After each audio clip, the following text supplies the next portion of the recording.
سب سے بالا والا ہمارا نبی، سب سے اولا اعلی ہمارا نبی، اپنے مولا کا پیارا ہمارا نبی، اپنے مولا کا پیارا ہمارا نبی، دونوں عالم کا دھولا ہمارا نبی۔ تو ابھی میں چلتا ہوں حضرت علامہ مولانا خورشید عالم صابری صاحب کی طرف آج کی اپنی ابتدائی گفتگو حضرت ارشاد فرمائیں۔ اعوذ باللہ من الشیطان الرجیم، بسم اللہ الرحمن الرحیم، والحمدللہ رب العالمین والعاقبۃ للمتقین، والصلاة والسلام علی نبینا وعلی آلہ واصحابہ واولادہ وبناتہ وازواجہ وجمیع ملتہ اجمعین۔ مکرم و محترم جناب سید بہار حسین شاہ صاحب بخاری، سب سے پہلے آپ کا بہت شکریہ کہ آپ کی معیت میں اس پروگرام میں ہم حاضر ہو رہے ہیں الحمدللہ۔ اور پنجتن پاک کی حسب معمول جس طرح ہر سال امہ چینل پر بڑی شان کے ساتھ سیریز کا اہتمام ہوتا ہے، اسی سلسلے کے اس پہلے پروگرام میں آقا نامدار صلی اللہ علیہ وآلہ وسلم کا ذکر پاک اس مناسبت سے جاری ہے کہ آپ پنج تن پاک میں اور پھر چار تنوں کے لیے آپ سرچشمہ فیض ہیں، سبحان اللہ، مرکز فیضان ہیں، اور آپ کی وجہ سے ہی یقیناً چاروں کو فیضان میسر آیا ہے۔ اور پہلے تو یہ جو لفظ ہے پنج تن پاک کا، اس پر بھی بہت سارے لوگوں کو ان کے خیالات میں پریشانیاں ہیں، اور ان کو اس میں بہت سارے کلام ہیں، گفتگویں ہیں جو کہ بالکل عبث ہیں، بے معنی ہیں، جن کی کوئی حیثیت نہیں ہے۔ وہ اس اعتبار سے ایک تو وہ یہ کہتے ہیں کہ پنج تن پاک کے کہنے سے حصر واقع ہوتا ہے، مطلب یہ ہے کہ صرف یہی پانچ پھر ہوئے، باقی کوئی پاک نہ ہوا، یہی پانچ ہی پاک ہوئے، یہ معنی بنتا ہے کچھ لوگ۔ دوسرے کچھ لوگ جو ہیں وہ پنج تن پاک کہہ کر کہتے ہیں کہ یہی صرف معصوم ہیں، باقی کوئی معصوم نہیں ہے، یعنی وہ چار کو پانچویں شخصیت کے ساتھ ملا دیتے ہیں، اور پہلا گروپ جو ہے وہ اس کو بالکل ہی دوسرے انداز میں نظر انداز کر کے معاذ اللہ لیتا ہے۔ الحمدللہ اہل السنہ کا ترہ امتیاز یہ ہے کہ یہ بالکل پنج تن پاک کا تصور اسی طریقے سے مانتے ہیں جس طریقہ سے قرآن و سنت کی روشنی میں واضح ہے، بے شک کہ پنج تن پاک سے پانچ یا پنج کہنے سے کوئی حصر واقع نہیں ہوتا، جس طرح کے چار یار کہنے سے کوئی حصر واقع نہیں ہوتا۔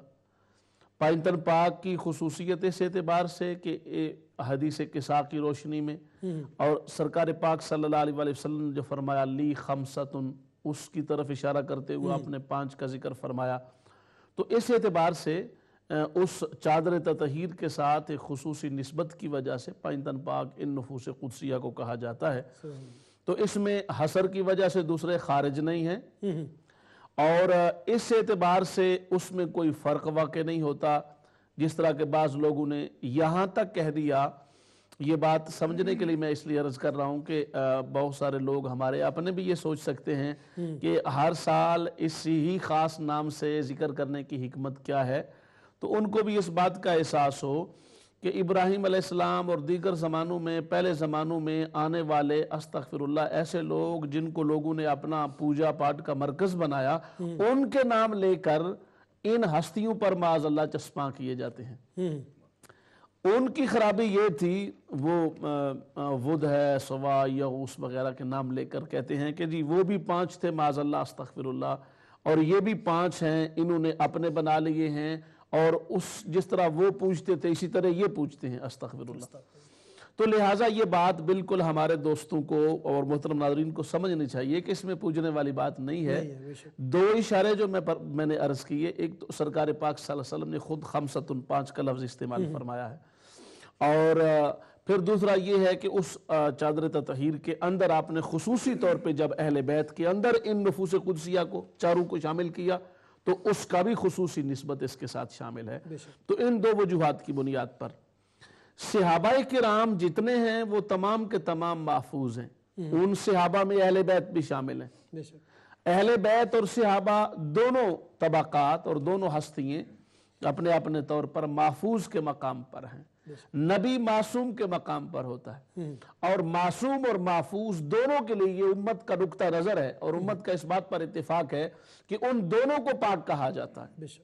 جیسے آپ کو پتا ہے ازواج مطہرات کا جب بھی ہم نام لیتے ہیں تو نام لیتے ہوئے بھی ہم ساتھ مطہرات کا لفظ استعمال کرتے ہیں. بے شک. تو بالکل یعنی ان کے ساتھ یہ پنج تن پاک تو ویسے بھی ایک ہماری اصطلاح اس میں الفاظ کی دیگر اعتبار سے آ گئی نا کہ جی تن لفظ کس زبان کا ہے اور پنج کس زبان کا ہے اور پاک کس زبان کا ہے اور پھر آگے کیا لفظ ہیں، تو وہ اپنے طور پہ کہتے ہیں، وہ ایک ترجمہ کی ہوئی بات ہے. صاف ظاہر ہے عربی کے اندر بھی لی خمسۃ کی روشنی میں وہ لفظ موجود ہیں، اس میں کوئی فرق اور حرج والی بات نہیں ہے. اچھا، اس پر بھی بہت سارے لوگ باتیں کرتے ہیں، عجیب طرح کی باتیں کرتے ہیں کہ جی یہ لفظ وہاں ہے تو آپ نے کیسے بول دیا. آپ صلی اللہ علیہ وسلم نے، آقا نامدار نے تو لفظ وہی بولا جو سرکار پاک نے بولنا تھا. بے شک. یہ تو اس کا معنی ہے، ترجمہ ہے جو ہم اپنے طور پہ کرتے ہیں. بے شک. تو لہٰذا اس بات کو ایک دلیل بنا کے اس بات کو نفی کرنے کی کوشش کرنا، یہ بات بالکل سر سے غلط ہے. اور یہ کہنا کہ نہیں جی نہیں پانچ پاک نہیں سارے پاک ہیں، تو وہی بات ہو گئی. مفہوم مخالف لینا یا اس سے حصر کا فائدہ لینا، یہ بات بھی غلط ہے. جب ہم کسی کو پاک کہتے ہیں تو اس سے کسی دوسرے کی پاکیزگی کی نفی نہیں ہوتی ہے. جب ہم کسی کو سچا کہتے ہیں تو اس کا یہ مطلب ہرگز نہیں ہے کہ صرف وہی سچا ہے باقی معاذ اللہ جھوٹے ہیں. تو اس لیے پہلے تو یہ تصور ذہن میں رکھنا چاہیے اور سمجھنا چاہیے کہ یہ پنج تن پاک جو ہستیاں ہیں ان کا باقاعدہ نام کے اندر بھی ایک شرعی حوالہ اور نسبت موجود ہے. بے شک. دوسری بات یہ ہے کہ یہ پنج تن پاک وہ ہیں کہ جو ایک گھرانہ کے طور پہ بھی منفرد گھرانہ ہے، یعنی ایسا گھرانہ ان پانچ پر جو مشتمل ہے وہ گھرانہ روئے زمین پر ملتا نہیں ہے. بے شک. اس لیے نہیں ملتا کہ جو آقا صلی اللہ علیہ وسلم سے قرب ان کو ملا، ان ہستیوں کو، یعنی خونی قرب تو اپنے مقام پر بہت بڑی عظمتوں کا ہے، لیکن اس کے ساتھ ساتھ جو عملی قرب ملا، جو نسبت کا قرب ملا، جو آقا صلی اللہ علیہ وسلم کی بارگاہ سے تربیت و فیضان کا قرب ملا، آقا پاک کے اسوہ حسنہ کا قرب ملا، اور اس مقام پر وہ قرب پہنچ گیا اور اتنے مرتبے پر پہنچ گیا کہ اگر اس کو ایک تو یہ میرٹ یقیناً ہے کہ نسبت ہے خون کی، لیکن اگر فار دا ٹائم بھی اس نسبت کو الگ بھی کر دیا جائے تو ان ہستیوں کا مقام اتنا بلند ہے کہ پھر بھی ان میں کوئی کمی واقع نہیں ہوتی. کیا بات. بے شک. عمل کو دیکھیں، تقوی کو دیکھیں، طہارت کو دیکھیں، للہیت کو دیکھیں، خشیت کو دیکھیں، صدق لسانی کو دیکھیں، صدق مقالی کو دیکھیں، اور ان کے حسن افعالی کو دیکھیں. جس مقام پر بھی ان کو رکھا جائے خون کی نسبت ہٹا کر بھی کوئی دیکھے گا تو اس کو اتنی بڑی قد کاٹ کی ہستیاں ایک گھرانے میں یوں نظر نہیں آئیں گی. بے شک. بے شک. یہ کمال ہے آقا صلی اللہ علیہ وسلم کی بارگاہ کی نسبت کا، یہ کمال ہے. بے شک. اور آپ اندازہ فرمائیں کہ ایک ایک کر کے آقا پاک صلی اللہ علیہ وسلم نے، ہم نے جو ٹاپک بھی رکھا کیا سرچشمہ آقا سرور کائنات ان کے لیے فاؤنٹین ہے، فیض رسانی کا سرچشمہ. حضور مولا کائنات آئے، آگے سے آقا صلی اللہ علیہ وسلم سے ملاقات ہوئی، فرمایا علی کہاں جا رہے ہو؟ کہا حضور بھوک لگی تھی تو رکھدا ہوں، بہت زیادہ شدت سے یعنی یہ کیفیت تھی بھوک کی، تو میں آپ کی بارگاہ کی طرف آ رہا تھا. فرمایا اچھا تو میری بھی یہی کیفیت ہے، میرا تم سے زیادہ بھوک کا سلسلہ ہے، مدت زیادہ ہے میری. اسی دوران ایک صحابی ساتھ لے گئے، گھر میں کھانا جا کے پیش کیا، اور اسی وقت نبی پاک صلی اللہ علیہ وسلم نے فرمایا علی پہلے لے جاؤ فاطمہ کو دیکھے آؤ، کیونکہ وہ بھی اتنے دنوں سے ہی بھوکی ہیں. اللہ اکبر. اور یہ فقر اختیاری ہے. آقا صلی اللہ علیہ وسلم اگر چاہیں، ویسے بھی لوگ اپنے طور پہ بات کرتے ہوں گے، مگر حضور صلی اللہ علیہ وسلم کا خاندان شروع سے ہی مالی طور پہ غریب خاندان نہیں ہے. حضرت عبداللہ کے ایک بدلہ کے طور پر اور فدیہ کے طور پر 100 اونٹ ذبح ہو سکتے ہیں. وہ کہاں سے 100 اونٹ آئے تھے؟ کیا بات. آج کسی کے پاس ہے 100 اونٹ. یہ فقر اختیاری ہے سرکار پاک کی بارگاہ کا. اس کو اس انداز پر انتباہ کرنا کہ شاید وہاں تھا نہیں، ہو نہیں سکتا تھا، مل نہیں سکتا تھا، جو امام اہل سنت کی زبان میں کہ دو جہاں کی نعمتیں ہیں ان کے خالی ہاتھ میں، ظاہراً جو دکھتے ہوئے خالی ہاتھ ہے اس کے اندر اللہ تبارک و تعالیٰ نے خزانوں کی کنیاں دے دی ہیں. لیکن سارا کچھ ہونے کے باوجود اپنے ان عظیم مقرب ترین ہستیوں کے ساتھ آقا صلی اللہ علیہ وسلم کا تربیت کا جو اثر ہے، فیضان کا جو اثر ہے، قربانی اور کمٹمنٹ کا جو اثر ہے، حضرت علی المرتضیٰ شیر خدا سے تعلق ہے وہ، لیکن ہر مقام پر جب بھی تلوار چمکی ہے تو سامنے کھڑا علی کو کیا ہے رضی اللہ تعالی عنہ. اور پھر صبر و ہمت کی بات ہے، حوصلہ کی بات ہے، مشکلات کی بات ہے، ان تمام مواقع پر سیدہ کائنات خود ساتھ موجود رہی ہیں. بلکہ اگر آپ نے خادمہ کے لیے بھی کہا تو آقا صلی اللہ علیہ وسلم نے خادمہ نہیں دی، آپ دے سکتے تھے، اس کیفیت میں بھی تھے. اور بلکہ آپ ایگزیکٹو کے ہیڈ ہونے کی بنیاد پہ، چیف ایگزیکٹو ہونے کی بنیاد پر بھی آپ کے پاس یہ کیفیات تھی، لیکن آپ نے ایسا نہیں کیا. مقصد یہ ہے کہ یہ وہ فیضان ہے کہ دنیا کو پتہ چل جائے کہ لیڈر کہلوانا آسان بات ہے، مگر لیڈر بن کے دکھانا یہ بڑی مشکل بات ہے. اسی وجہ سے یہ ایک یونیکنس ہے، انفرادی حیثیت ہے اس انداز سے بھی. اور اس کی کوئی دوسری مثال ہمیں دنیا کے نقشے میں نہیں ملتی ہے کہ ایک عظیم ہستی کا اتنا مقرب ترین ہونا اور قربانیاں دینے میں بھی اتنا ہی بے مثال ہونا. سیدہ کائنات سے لے کر اور پھر شہزادے وہ کیا ہیں، قربانیاں دے رہے ہیں، یعنی جگر کے ٹکڑے ہو کے امام حسن پاک کے باہر آ رہے ہیں خون کی شکل میں، اور قاتل کا پوچھا جا رہا ہے تو فرما رہا ہے چھوڑ دو اس بات کو، اس کو بھول ہی جاؤ، تم اس بات سے صرف نظر ہی کر دو.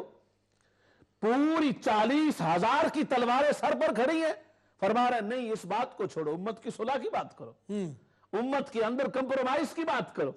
اتنا بڑا حوصلہ، یہ وہ فیضان ہے جو اس تمام خاندان پنجتن پاک کے سربراہ اس تن پاک نے ان کو عطا فرمایا. سبحان اللہ. پھر امام حسین ہے کربلا کے مقتل کے اندر اپنا سب کچھ قربان کر دیتے ہیں، علی اصغر تک قربان ہوتا ہے. زبان پر آقا سرور کائنات کی بارگاہ میں مسلسل رب ذوالجلال کی حمد و ثنا کے ترانے ہیں، اس کی بارگاہ میں وفا کا اظہار ہے بار بار. تو آپ اندازہ کریں کہ یہ کس طریقے کا خاندان، یعنی اس اعتبار سے پنجتن پاک کی جو خصوصیت ہے وہ خونی رشتے اپنے مقام پر الگ ہونے کے باوجود یہ وہ فیضان ہے جو آقا صلی اللہ علیہ وسلم نے ان ہستیوں کو عطا فرمایا. اور وہ فیضان مسلسل جاری رہا، اور آج ہمارا سر اس بات پر بھی فخر سے بلند ہے کہ ان پنجتن پاک کو جب ہم دیکھتے ہیں تو ہمیں کسی میدان عمل میں بھی ان جیسے، ان کے قد کاٹ کا کوئی بندہ ان کے اپنے انداز میں نظر نہیں آتا، اس نسبت سے کہ سرکار پاک سے اتنا کلوز تعلق بھی ہو اور عمل کا اتنا اونچا معیار. تو میں چلتا ہوں حضرت علامہ خورشید عالم صابری صاحب کی طرف. حضرت ڈبلیو خان صاحب نے کچھ سوال پیش کیے تھے، تو ان میں سے جہاں تک میں سمجھا، ایک تو نے یہ پوچھا کہ پنجتن پاک کا قرآن پاک میں کہاں ذکر ہے. پنجتن کا لفظ پنجتن کا انہوں نے کہا کہ قرآن پاک میں کہیں ذکر ہے، حدیث میں یا قرآن پاک میں. اور ساتھ انہوں نے یہ کہا کہ کیا پنجتن پاک میں سے سرکار کے بعد ان چاروں میں سے کسی نے کہا ہے کہ ہم پنجتن پاک ہیں؟ اگر کہا ہے تو کس نے کہا ہے؟ بسم اللہ الرحمن الرحیم.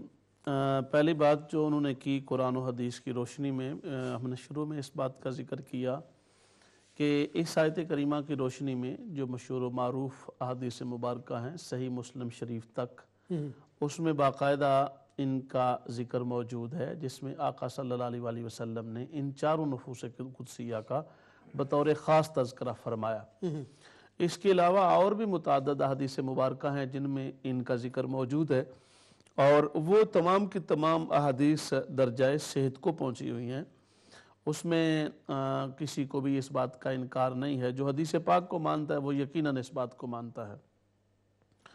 دوسری بات یہ ہے کہ اگر کوئی، انہوں نے جیسے یہ کہا کہ قرآن مجید میں اس کا ذکر نہیں ہے، تو قرآن مجید میں ذکر ہو یا نبی پاک صلی اللہ علیہ وسلم ذکر فرما دیں، حکم کے طور پہ قرآن مجید کا فرمانا یا نبی پاک صلی اللہ علیہ وسلم کا فرمانا، حکم میں اس میں کوئی فرق نہیں واقع ہوتا. اگر یہ بات ثابت ہو جائے واقعتاً آقا صلی اللہ علیہ وسلم نے یہ بات فرمائی ہے، تو اس میں صحت میں کوئی فرق نہیں رہتا. لہٰذا یہ سوال کرنا کہ کیا یہ بات قرآن مجید میں ہے صرف اور اسی کو ہی ہم مانیں گے، یہ بات ٹھیک ہی نہیں ہے. کیونکہ قرآن مجید کی جو تفصیلات ہیں وہ احادیث مبارکہ میں ہیں، اور جو معنی مفہوم کسی بھی آیت کریمہ کا مفسرین نے متعین کیا ہے وہی معنی اور مفہوم متعین ہوتا ہے. اور ان آیات کریمہ کی روشنی میں آیت تطہیر ہے، اس کی روشنی میں تمام ائمہ نے، اکثر ائمہ تفسیر نے اس کا ذکر کیا ہے اس حدیث پاک کا جس میں نبی پاک صلی اللہ علیہ وسلم نے ان کا تذکرہ فرمایا ہے.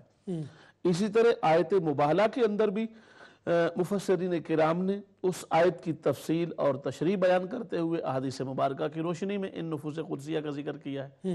تو لہٰذا اس اعتبار سے ان کا جواب یہ ہوگا کہ ہاں قرآن مجید میں ذکر ہوا ہے.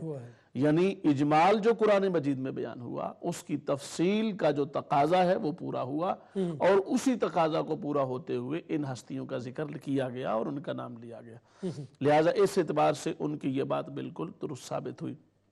دوسرا سوال کیا تھا ان کا؟ دوسرا یہ تھا کہ کیا سرکار کے بعد ان چاروں میں سے کسی نے پنجتن کا ذکر کیا؟ ہاں، پھر وہی سوال کہ وہی میں نے جیسے بات عرض کی، محدثین نے، آئمہ نے، آج تک پوری امت کا اس بات پر اتفاق ہے. ایک دو نے کیا، سب نے ذکر کیا، اور ہر ایک نے اس کا ذکر کیا، اور ان احادیث مبارکہ پر اتفاق موجود ہے. وہ جو مشہور و معروف حدیث مبارکہ ہے کہ جس میں آقا صلی اللہ علیہ وآلہ وسلم نے فرمایا کہ میں چھوڑے جا رہا ہوں، جس کا ذکر پہلے ہوا. ایک مقام پر فرمایا کتاب اللہ و اطراتی، دوسرے مقام پر فرمایا کتاب اللہ و سنتی، اور پھر صحابہ کرام کے بارے میں بھی فرمایا. تو اس اعتبار سے ان تمام احادیث کے اندر اس کا ذکر موجود ہے، اور تمام محدثین نے اس کا ذکر کیا ہے، صحابہ کرام نے ذکر کیا ہے، اہل بیت اطہار نے اس کا ذکر کیا ہے. بلکہ یہ ایک بہت بڑی لمبی بحث ہے، تفصیلی بحث ہے، جو آیت تطہیر کی روشنی کے اندر بھی ہے.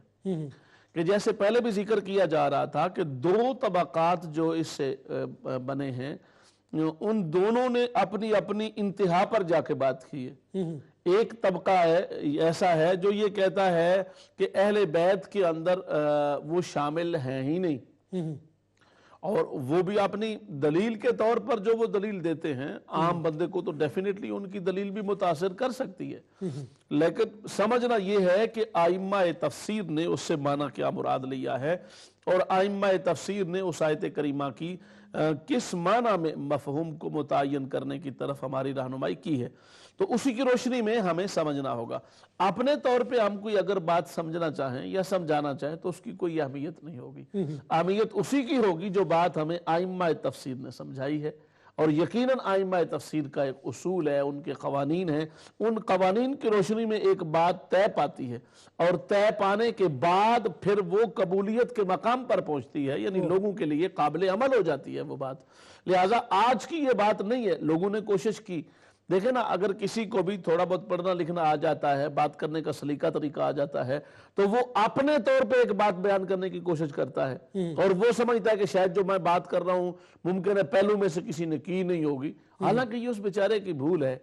کتابوں کے اندر تمام تفصیلات پوری تفصیل کے ساتھ موجود ہیں، اور یہ اسلام کی جملہ تعلیمات کا اور اسلام کی عظمت کا ایک منہ بولتا ثبوت ہے کہ ہمارے اسلاف نے، آئمہ حدیث نے، آئمہ تفسیر نے اتنا کام کیا ہے، اور اتنا تحقیقی اور مبسوط کام کیا ہے کہ یہ کوئی بندہ کہہ ہی نہیں سکتا کہ یہ بات ہے نہیں اور میں بتا رہا ہوں. وہ کہیں نہ کہیں بات ہوگی تو بتا رہا ہے، جو بھی بتا رہا ہے یہ تیرا خیال ہے، لوگوں کو غلط بات بتانے والی بات ہے، ایسی بات نہیں ہے.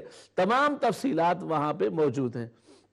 ایون کہ جنہوں نے ذکر کیا ہے اس کا اہل بیت کے اندر شامل کیا، ازواج مطہرات کو نکال، تو اس نے بھی اپنی پوری کتاب لکھی اس بات پر، جس کے اندر ان نفوس قدسیہ کو اہل بیت سے نکالا. ان چار جو تن پاک ہیں سرکار پاک کے علاوہ، ان کو اہل بیت سے اس نے نکالا، خارج کیا، اور کہا کہ یہ شامل نہیں ہے. اور جن کو نکالا اس کے لیے پھر وہ بھی ایک بہت بڑے مفسر کی دلیل لے کے آ گئے، بہت بڑے مفسر کی دلیل لے کے آ گئے. لیکن ان کی دلیل کیوں نہ مانی گئی؟ اس لیے نہ مانی گئی کہ ان کی دلیل کی تائید میں باقی دلائل موجود نہیں ہیں. اگر ایک کسی بڑے معتبر ترین بندے کی بھی تفسیر آ گئی اس کی تائید، اور باقی تمام کی تمام تائیدات اس کے خلاف جا رہی ہیں اور اس سے الگ جا رہی ہیں، تو اس کا مطلب یہ ہوا کہ وہ کتنا بڑا ہی معتبر کیوں نہیں ہے، وہ اپنے پہلے والوں سے معتبر نہیں ہے، اور وہ اکثریت کے مقابلے میں جب جمہور کا موقف آ گیا تو اس سے وہ بلند نہیں ہے. یہ میں سمجھتا ہوں کہ دین اسلام کا بہت بڑا اعجاز ہے کہ ایک آدھ بندہ یا ایک گروپ مل کر اس قرآن اور حدیث کی تعلیمات کو اپنی مرضی کے مطابق نہیں بنا سکتا. لوگوں نے بنانے کی کوشش کی، بڑے بڑے حوالہ، اب ریزنیبلی جو حوالے اس نے دیے ہیں اس بات کو ثابت کرنے کے لیے، مثال کے طور پہ وہ یہ کہتا ہے کہ بیت جو آپ کہہ رہے ہو تو بیت کے اندر تو بیت کا معنی ہی ہوتا ہے لکڑی، اینٹوں اور گارے سے بنا ہوا گھر، تو تم بیت نصب کو درمیان میں کہاں سے لے آئے ہو؟ یہ باقاعدہ وہ دلیل کے طور پہ پیش کرتا ہے۔ اور پھر اس نے دوسری دلیل یہ دی ہے روح المعانی کے حوالے سے کہ جو یہاں پر بیت پر لام آیا ہے یہ عوض مضاف الیہ ہے، اور عوض مضاف الیہ وہ آگے نبی پاک صلی اللہ علیہ وسلم ہے، اہل بیت نبی، نبی صلی اللہ علیہ وسلم کے گھر والے، اور نبی کے گھر کے اندر وہ کہتا ہے یہ چاروں موجود نہیں ہیں۔ حضرت علی رضی اللہ تعالی عنہ کا اور سیدہ فاطمہ رضی اللہ تعالی عنہا کا اپنا گھر ہے، بے شک حسنین کریمین کے صاف ظاہر ہے وہ ان کے شہزادے ہیں، وہ ان کے گھر میں رہتے ہیں، تو اس گھر کے ساتھ تعلق ان کا بنتا ہی نہیں ہے۔ یعنی اپنے طور پہ وہ بڑی جاندار دلیل لے کے آیا ہے، بڑی طریقے سے لے کے آیا ہے، پھر اس نے تفصیل بیان کی ہے کہ تاریخ میں دیکھیں جی، عرف میں دیکھیں جی، عادتاً دیکھیں جی، ماحول کے مطابق دیکھیں جی کہ بیت کس کو کہتے ہیں اور بیت والا کون ہوتا ہے۔ تو یہ تمام باتیں لانے کے باوجود بھی اس کی بات مردود ہو گئی، مستند نہیں رہی، نہیں مانی گئی، کیونکہ اس کی بات کو تائید حاصل نہیں ہے۔ اگر ایک آدھ حوالہ اس نے کہیں سے نکال بھی لیا تو پھر بھی وہ قابل قبول نہیں ہوا۔ حضرت میں واپس آتا ہوں، ایک کالر ہے ازرم چشتی صاحب ہیں لائن پہ۔ السلام علیکم ورحمۃ اللہ وبرکاتہ۔ السلام علیکم حضور شاہ صاحب، ٹھیک ہیں جی؟ جی اللہ کا بڑا کرم ہے، آپ سنائیں مزاج گرامی ٹھیک ہیں؟ جناب فراشی صاحب خدمت میں بہت بہت سلام، جناب صابری صاحب، مصباحی صاحب کی خدمت میں بہت بہت سلام۔ بڑا اچھا ٹاپک آپ نے چھیڑا ہوا ہے جی پنتن پاک کا، تو ہماری تو دعا ہے ان کے تلوؤں کا خاک کا سرما بھی ہم بنا کے ہم آنکھوں پہ لگائیں، تو بہت اچھا ٹاپک ہے۔ اللہ تعالیٰ ان کی محبت عطا فرمائے۔ جو ہمارے بھائی سوال طرح طرح کے کرتے ہیں، سوال کرنا بھی گناہ ہے ان کی شان کے بارے میں، تو مان چلا جاتا ہے۔ دعا کرے پنتن پاک دے صدقے اللہ ہم پر کرم فرمائے۔ آمین۔ باقی اما چینل سے گزارش ہے کہ بہت اچھا پروگرام پیش کرتے ہیں صحابہ کرام کا، اولیاء اللہ کا، لیکن آج کل انہوں نے یہ کہہ لی تشیع کو بٹھا دیا ہے چینل پہ، تو دعا کرے اپنے چینل کو پاک کریں۔ اظہم صاحب بہت شکریہ پروگرام میں آپ تشریف لائے۔ آپ یاد رکھیں کہ یہ میں نے پہلے بھی گزارش کی ہے کہ جو ٹاپک ہے اس ٹاپک پہ بات کریں بجائے کہ آگے پیچھے ہم چلنے کے۔ تو آپ پروگرام دیکھتے رہیں، یہ اہل سنت والجماعت کا چینل ہے اور الحمدللہ یہاں پہ سنی بیٹھتے ہیں، سنی علماء کرام بیٹھتے ہیں اور ذکر سرکار بھی کرتے ہیں، ذکر اصحاب بھی کرتے ہیں، ذکر اہل بیت بھی کرتے ہیں۔ تو میں نے پہلے بھی گزارش کیا تھا جو بھی کالر حضرات کال کریں وہ کال کرتے وقت بات یاد رکھیں کہ یہ ٹاپک آج جو ہے پنجتن پاک کا ہے، اور یہاں پہ آج جو ذکر ہے سرکار دو عالم صلی اللہ علیہ وسلم کا، آپ کا فیضان مبارک جو اپنے اہل بیت کو عطا فرمایا، اس کے حوالے سے علماء اکرام گفتگو فرما رہے ہیں، تو کوشش کریں ذرا کال کریں تو ٹاپک پہ گفتگو فرمائیں۔ جی حضرت آپ گفتگو فرما رہے تھے۔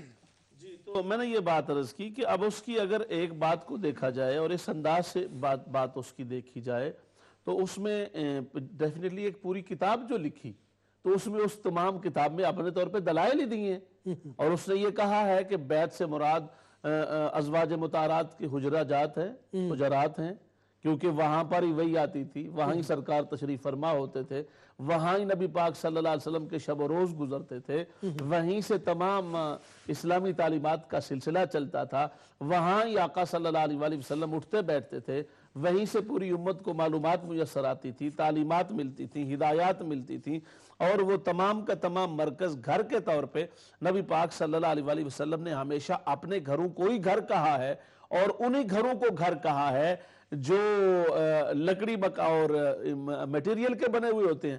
تو جن لوگوں نے اس سے دوسرے گھر نکال لیے کہ کسی نے اس کو نسب کا گھر کہا، کسی نے اس کو فلاں کا گھر کہا، تو اس کے بقول جی کالر ہے میرے ساتھ فرخ جلیل صاحب ہیں لندن سے۔ السلام علیکم ورحمۃ اللہ وبرکاتہ۔ جی وعلیکم السلام سر، آپ ٹھیک ہیں، خیریت سے ہیں؟ جی الحمدللہ۔ فرخ صاحب ٹھیک ہیں آپ؟ جی اللہ کا شکر، سب ٹھیک ٹھاک جناب۔ آج کے پروگرام کے حوالے دو سے سوال ہیں۔ جی جی۔ میں اپنا تعلق ویسے ایک مسلمان سمجھتا ہوں، نہ کہ کسی مسلک سے جڑنے کی کوشش کرتا ہوں، اور ایک مسلمان ہونے کی حیثیت سے میں اپنی ریسرچ خود کرتا ہوں، سب کی بات بھی سنتا ہوں، یعنی کہ کسی کی بات سنتا نہیں ہوں۔ میرا ایک سوال ہے، سوال یہ ہے کہ ہم پنجتن پاک کی بات کر رہے ہیں، جو 5 ستون ہیں.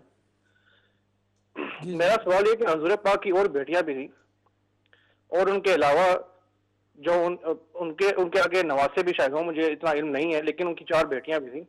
تو ہم یہ تفریق کیوں کر دیتے ہیں ان سب میں, تاکہ وہ بھی حضور پاک کا خون ہے, ان کا ڈی این اے ہے جو آپ بات کر رہے تھے. تو ہم اس میں ایک تفرقہ کیوں پیدا کر لیتے ہیں کہ یہ 5 سیپریٹ ہو گئے ہیں اور باقی جو ہیں وہ بس سائیڈ پہ ہیں. آپ کا سوال آ گیا, اس پہ علماء کرام نے پہلے گفتگو فرمائی ہے, لیکن پھر دوبارہ پروگرام دیکھیں انشاءاللہ گفتگو ہوگی.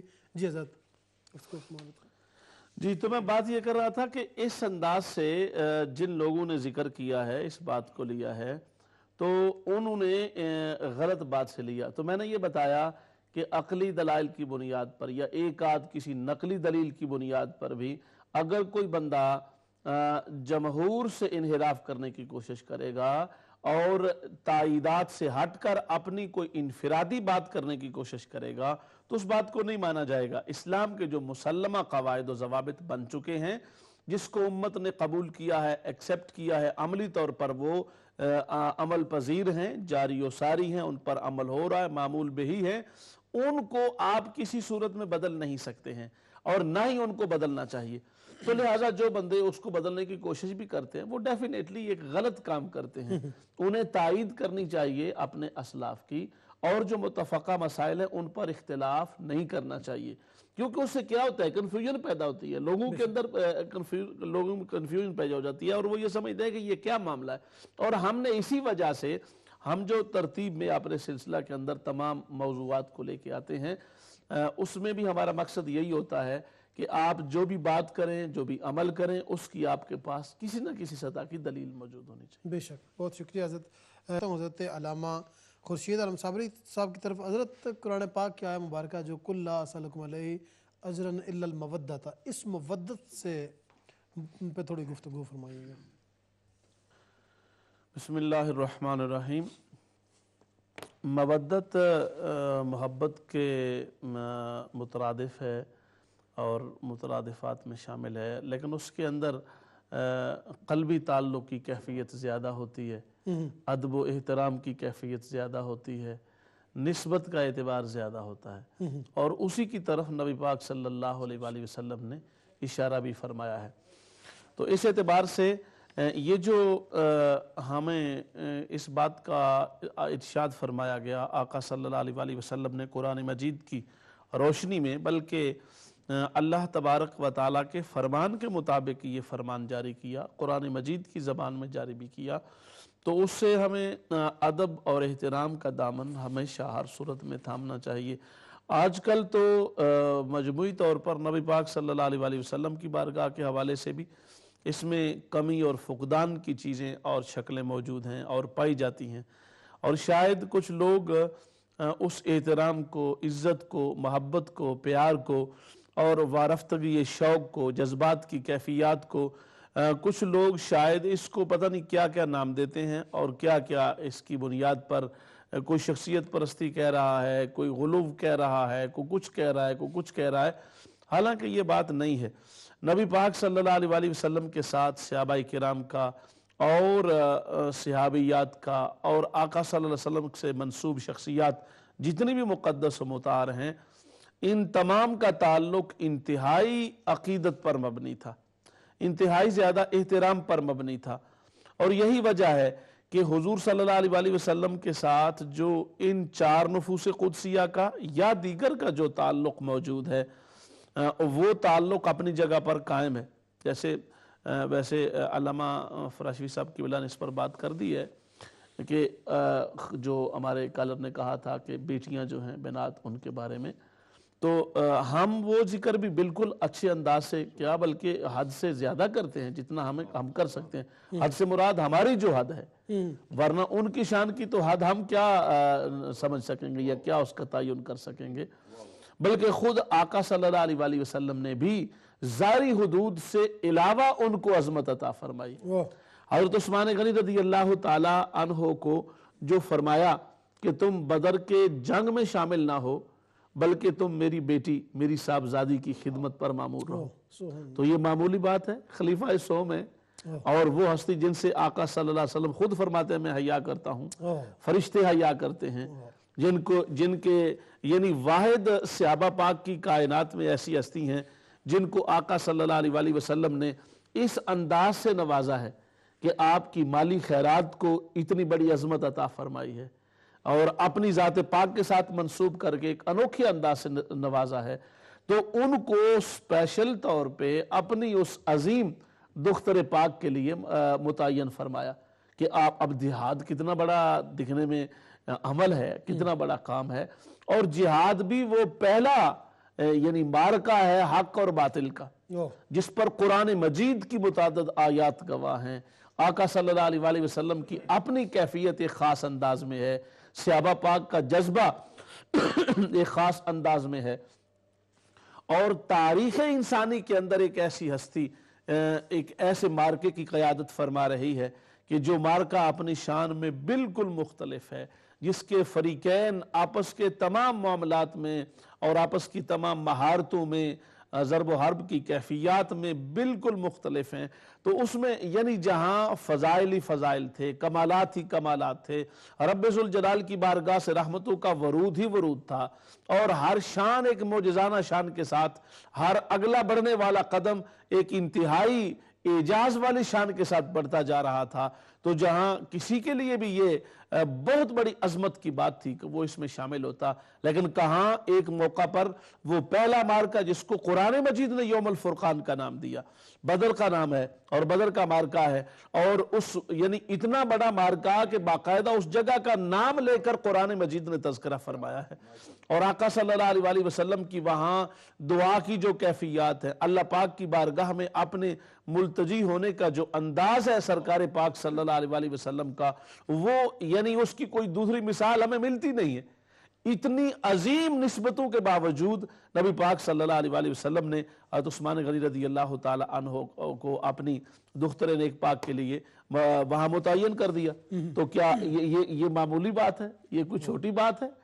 اور پھر وہاں آقا صلی اللہ علیہ وسلم جب تشریف لے کے آئے ہیں، اور تو سب سے پہلے آپ وہاں اپنی بیٹی کی قبر انور پر تشریف لے کے گئے ہیں، حضرت عثمان غنی رضی اللہ تعالی عنہ کو ملے ہیں، اور ملنے کے بعد پھر آنسو پوچھے ہیں اور محبت کے جملے ارشاد فرمائے ہیں، صحابہ کرام کے سامنے خصوصی نبوت کے اختیارات استعمال فرماتے ہوئے آقا صلی اللہ علیہ وسلم نے آؤٹ آف دا رول، جو عام رول تھا اس سے ہٹ کر حضرت عثمان غنی رضی اللہ تعالی عنہ کو شامل فرمایا ہے، اس کے مال غنیمت کے اندر شامل فرمایا ہے، اجر و ثواب میں شامل فرمایا ہے، اور ان کی فضیلت بیان فرمائی ہے۔ تو یہ کوئی معمولی بات ہے؟ مقصد بات کرنے کا یہ ہے کہ ان جو سرکار کی بنات مقدسہ ہیں اور مطہرہ ہیں، ان کا بھی ہم ذکر الحمدللہ کرتے ہیں، اور اسی تفصیل سے کرتے ہیں جس تفصیل سے حضرت فاطمہ الزہرا رضی اللہ تعالی عنہا کا ذکر پاک کرتے ہیں، کیونکہ جب حضور صلی اللہ علیہ وسلم سے نسبت حاصل ہو گئی اور وہ قرب کا درجہ نصیب ہو گیا، تو وہ آپ کے ساتھ جس کو بھی قرب کا درجہ نصیب ہوا، جس درجے کی وہ اہمیت ہے، وہ اہمیت وہاں پر موجود رہی۔ مثلا ایک صحابی کی اہمیت ہے، تو وہ صحابی کی اہمیت کے طور پر جو بھی صحابی بن گیا، یقیناً اس کو وہ عظمتیں حاصل ہو گئی۔ بے شک۔ اور اہل بیت اطہار صاف ظاہر ہے، اور یہ جو چاروں نفوس قدسیہ ہیں، پنجتن پاک جو ہمارا ٹاپک ہے، ان میں سے 4 نفوس قدسیہ، وہ ان کا یہ ایک خاص اعزاز ہے، جیسے صحابہ کرام کے مختلف اعزازات ہیں، اپنی اپنی سطح پر اعزازات ہیں، یعنی تمام صحابہ کرام صحابیت کے مقام اور بیسک درجہ میں تو تمام برابر ہیں نا۔ اس کے بعد پھر جو فضائل کی دنیا ہے، فضائل کا ایک سلسلہ ہے، اس میں پھر اقرب کا سلسلہ، اخص کا سلسلہ، اور مزید اخص کا سلسلہ وہ جاری ہے، یعنی 1,24,000 کم و بیش صحابہ پاک جو ہیں، صحابہ کرام رضوان اللہ علیہم اجمعین، وہ ان ساروں کا وہ مقام تو نہیں ہے جو 313 کا ہے یا 315 کا، وہ 313 یا 15 کا وہ مقام نہیں ہے، صاف ظاہر ہے، جو عشرہ مبشرہ کا ہے، اور جو عشرہ مبشرہ کا وہ مقام نہیں ہے جو 4 کا ہے۔ تو مقصد بات کرنے کا یہ ہوا کہ یہ جو ایک خاص تعلق کی نسبت ہے، وہ اپنی جگہ پر اس انداز سے موجود ہوتی ہے۔ نبی پاک صلی اللہ علیہ وسلم کے ساتھ جو تعلق ہے، ازواج مطہرات کا تعلق ہے، آپ کی دختران پاک کا تعلق ہے، آپ کے اولاد امجاد کا تعلق ہے، تو وہ جس کو آقا صلی اللہ علیہ وسلم کی نسبت کی وجہ سے پیار ہوگا۔ اور اس پر بڑی واضح سی بات ہے، دیکھیں طبقات بٹے ہوئے ہیں اور انہوں نے ہر ایک نے ایک ایک گوشہ اور کونا اپنے ہاتھ میں لے رکھا ہے، اور آپ اس کو عملی طور پہ بھی یہ دیکھیں گے، کوئی طبقہ ہے وہ آپ کو صرف ان 4 نفوس قدسیہ کا ذکر زیادہ کرے گا، اور جن کی وجہ سے ان کی عظمت ہے ان کا ذکر نہیں کرے گا۔ اچھا، کوئی طبقہ ایسا ہے کہ جو ساتھ رہنے والوں کا ذکر زیادہ کرے گا، گھر والوں کی بات ہی نہیں کرے گا۔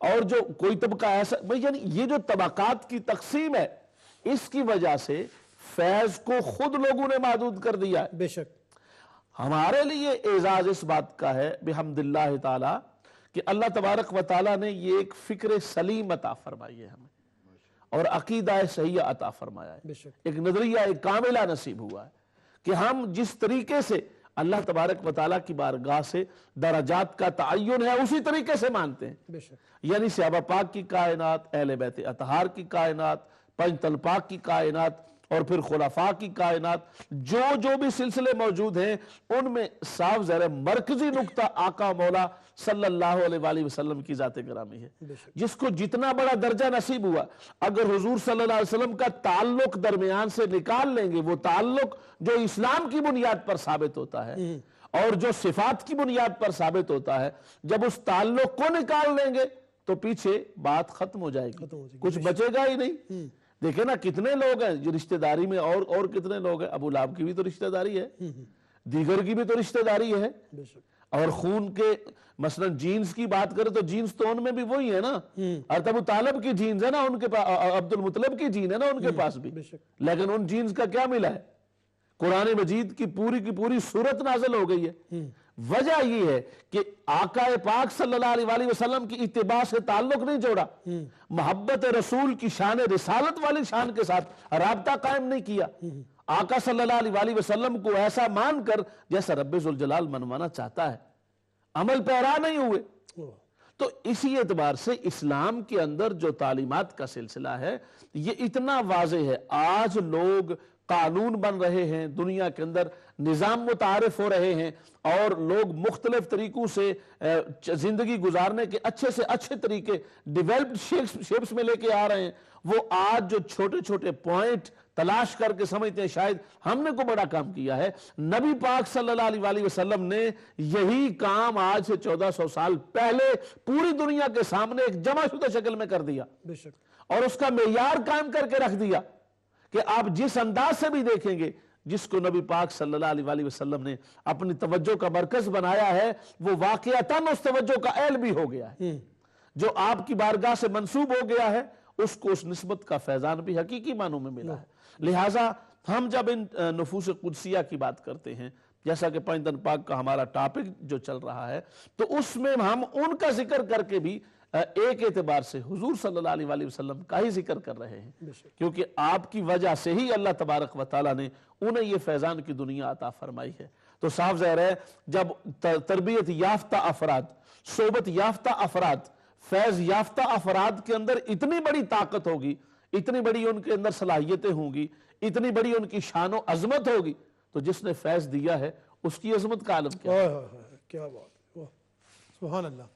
بھائی آپ نے چلتا ہوں حضرت علامہ خورشید المصابری صاحب، حضرت عبد الرحمن صاحب نے بولٹن سے ایک سوال کیا تھا، وہ کہتے ہیں کہ جو پنجتن پاک کو مقام حاصل تھا وہ دوسرے اہل بیت کو کیوں مقام حاصل نہیں ہے؟ کیا سرکار دو علیہ وسلم دوسرے اہل بیت سے زیادہ پنجتن پاک سے پیار کرتے تھے؟